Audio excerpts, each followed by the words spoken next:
Yabang mo naman. Okay? So, ang hemoglobinopathies, again, divided yan whether there's an abnormal glowing change as compared to the normal amount of your hemoglobin T. Okay? As in your blood. Okay? Ito, ano lang to? Babasahin na lang natin to, no? So, first is your sickle cell disease, no? Which is your HbS or your sickle cell hemoglobin. Okay? Narinig ko na. Glutamate 2 valine, no? Sa residue 6 ng beta globin natin. Okay? So again, structure and function, mayroon kang mutation sa gene mo, thereby converting your glutamate to valine at position 6 of your beta globin. Okay? So, ang HbS daw, when it is deoxygenated, they form linear polymers, causing your flexible erythrocytes to become stiff and sickle-shaped. And these sickle cells clog venules and prevents capillaries from draining. So, there are different subtypes. First is your homozygous condition. Ano yung difference ng homozygous sa heterozygous? One. And you're recessive and you're dominant. So, pag autosomal recessive, it is found in your autosomal chromosomes, so not the non-sex chromosomes. Pag recessive, it means it needs 2 abnormal copies para magkasakit ka. Okay? Ulit. Kaya siya homozygous kasi parehong copy yung abnormal. Para mag-manifest yung sickle cell anemia. Which is related to the heterozygous condition Of sickle which is sickle cell trait lang siya. So, since heterozygous, isang kopya lang yung abnormal or mutated, so, usually asymptomatic siya. Okay? And, 2 subtypes lang pala.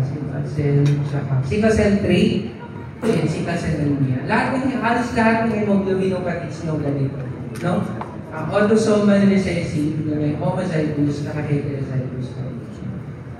Okay? So, kapag sickle cell anemia, yung homozygous, makita nyo, 85 to 95% yung sickle cell hemoglobin. Small amounts of HbF and HbA2, but no hemoglobin A. Not hemoglobin. So, severe hemolytic anemia, multi-organ pain. So, hemolytic anemia kasi tendency ng sickle cells mo is maano sa spleen, no? Mag-hemolyze doon. Pain due to occlusion by sickle cells. So, so parang pag low oxygen, no? Kasi sickle nga sila.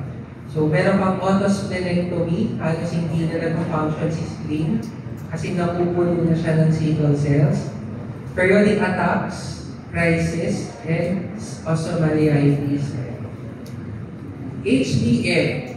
Ang ano dito, sige, and ito, yung sa sickle cell and HbF. Ang HbF inhibits the sickling, no? And increased levels of HbF reduces the number of crises. So, hydroxyurea increases the synthesis of HbF and reduces the number of sickle cell crises. Okay? So, ang HbF daw, sabi small amounts lang. Pero you can increase HbF to prevent the formation of your sickle cells or the polymers of your HbS. Okay? So, ang heterozygous naman, usually asymptomatic sila. Except in the renal medulla where O2 lesions are low enough to induce sickling and renal damage, causing renal capillary leakage. Now let's go to the second hemoglobinopathy or hemoglobin C. Ang napapalitan naman dito, instead of valine, the B6 of globin is changed from glutamate to lysine.